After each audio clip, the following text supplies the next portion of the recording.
Good evening, everyone. It is August 31st. No, it's not. It's August 21st. And we spent the entire day working in the garden. So I just had some thoughts that I wanted to share. So I'm going to go ahead and show you what's going on and see where we're at.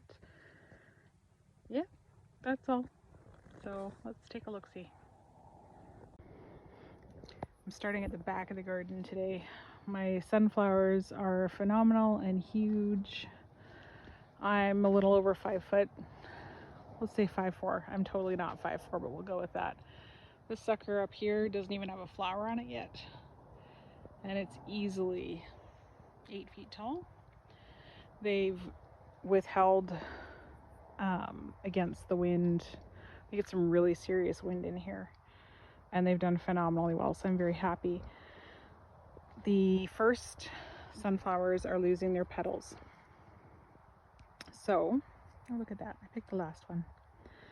As they lose their petals, let's see if you can see. Oops. This is where all the seeds form in here. Each one of these little things, I don't know what they're called, will be a seed. So this whole thing will be a seed head. So I'm going to start coming in and putting a paper bag on each flower as the petals die off, and then you just tie it around the stem. This will prevent the wild birds from eating all of the seeds, and it allows it to dry right on the plant for seed saving for next year for planting, as well as for feeding to my chickens over the winter. But they're very, very pretty. I'm very pleased with these. The seeds are ridiculously expensive, so I'm going to be very careful to make sure I have enough seeds saved for next year. My zucchini are doing good. Picking a zucchini a day, minimum, just 2 plants. Let's take a peek, see. Oh, there's some more in there. Lots going. I pick them when they're about a foot long. That one will be ready tomorrow. I direct sowed my zucchini. I don't think I'll do that anymore. That was just a convenience thing because I was busy. This one's fine. This one got choked by weeds pretty hard, so it's not phenomenal. And I actually planted 8 seeds here and I only got 2 plants, so I don't want to waste my seeds. So I'm going to go ahead and start those early again. We have grasshoppers galore. They are everywhere. The chickens have been in here helping me. They love eating them. But you can see they've been eating the silks off the corn. There's not much I can do about that, but the corn's doing really, really well as well. Don't let anybody tell you that you can't start corn early and transplant it. Here's your proof that you absolutely can. It doesn't like its roots being disturbed, so just be careful when you transplant it out, not to muck around with the roots too much. I showed you guys probably last time I was in here that the peas were done, and I harvested them all and I shucked them all, and I came in and planted a whole bunch more. We'll see if they have time to be ready or not. We're calling this back corner Chaos Corner because the weeds have taken over. I haven't had enough wood chips to do these 2 paths yet, but that's okay. So we're going as we can go. The process of getting the garden established is very, very time consuming. So the onions are starting to fall over, no problem. Got some really nice red onions this year. That's a really big one. So I'm pleased with that. Oh, no grasshoppers on my cauliflower. That's a big one. My span is about 8 inches, so that's a big 8-inch across cauliflower head, which is nice. And I've got some more clearing to do in here. So this is the messiest corner of the garden. I have bindweed. That's what this is. Like I've never seen before. So, yep, that's a pain. The carrots here are doing good. These are the very first carrots I put in. Haven't picked any yet. Soon. Whoops, sorry, bee. Stumbling over the bees. These are all potatoes here, of course. The potatoes are interesting.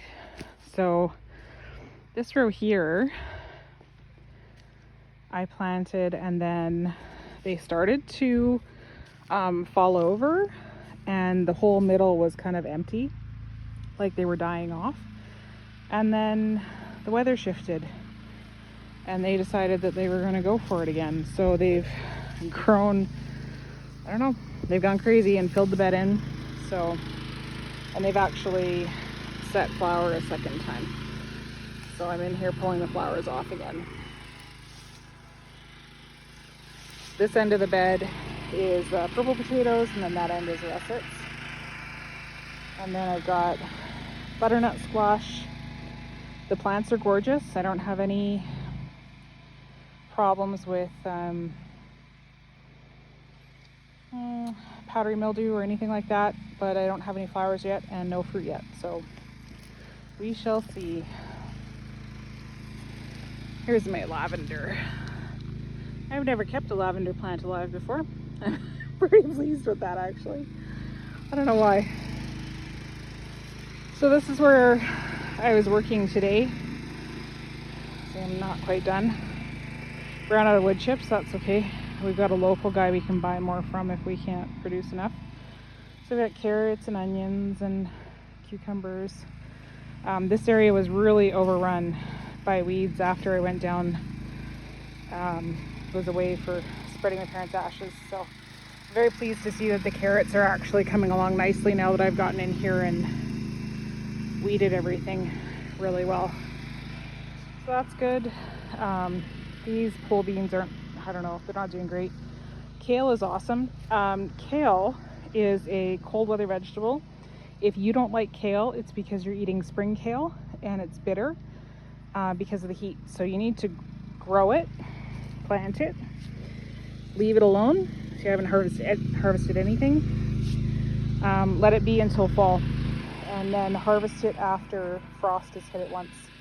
It's delicious. It sweetens up the leaves. So I've got random carrots through here. The pole beans here, I don't know, kind of doing their thing. They think they're bush beans. That's all right. They'll figure it out. We've actually decided, well, I guess that's part of the thoughts of the garden, right? So we've decided that these two archways are clearly not being used. I have pole beans planted on both. I have butternut squash here. It's just, I guess it's not ideal for our climate. You know, it's zone 3, 3A, 3B, somewhere there, I don't know, 3 or 4. And it just depends on what you're doing.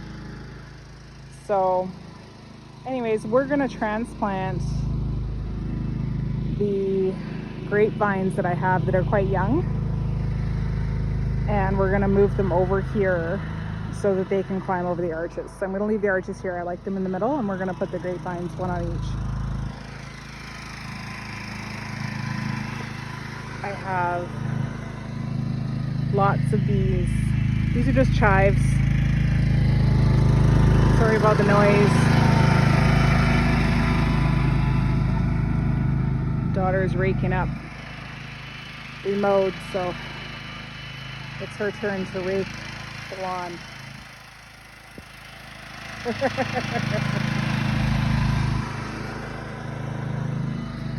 So, yep, chives are there. The nasturtiums are good. They're just starting to flower. I saved my own seeds on those. These are the turnips that I planted as an experiment. I got 2 different kinds, so they're 2 different sizes. These are the little white ones, and these are like purpley ones. They're all right. They taste good. They are an absolute crazy grasshopper mess. So we had the chickens in here today. We're going to try again tomorrow, bring them out for longer. I have a couple pepper plants here. The dill is phenomenal. Dill is an aphid trap. So if you have aphids at all, they will be drawn to the dill.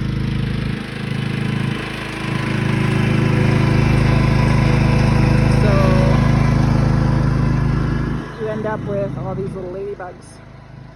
So if you're planting a garden for the first year and you're not using any pesticides or chemicals or anything like that, plant some dill and know that it will be overrun with aphids in the first year.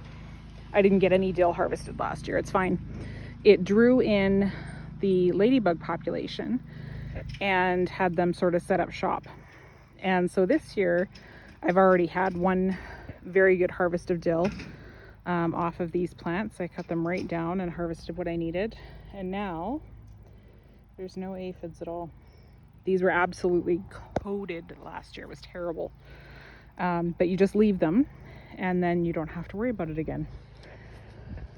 This is my one and only pumpkin plant, but it's got like 8 pumpkins on it, so that's okay. And our beets are doing good. We like the Chioggia beets. They're huge because they're red and white striped and they don't stain anything. So you can just cut them up with the rest of your veg and not worry about having red hands or staining a chopping block or anything. These are the, what are these? Navy beans? Yep, that sounds right. So there's navy beans. These are planted from those bags of dried beans that you get in Walmart. So don't spend your money on dried bean seeds. That's ridiculous. This is butternut squash, I think. So again, no flowers. They're just getting there. So hopefully we'll get some. We've still got quite a bit of time though before frost, so I'm hopeful. And the onions over here are doing really well. I fertilized these really good with wood ash at the beginning of the year, and this is where the garlic was last year, or no, sorry, this year. I've already harvested that and been growing giant beets this year. Take a look at this. It's absolutely ridiculous. So yeah. And I'm dying to see how big this carrot actually is. You never know. It could be a big fatty on top and like 18 legs of nothingness on the bottom. So you don't know until you pull them up.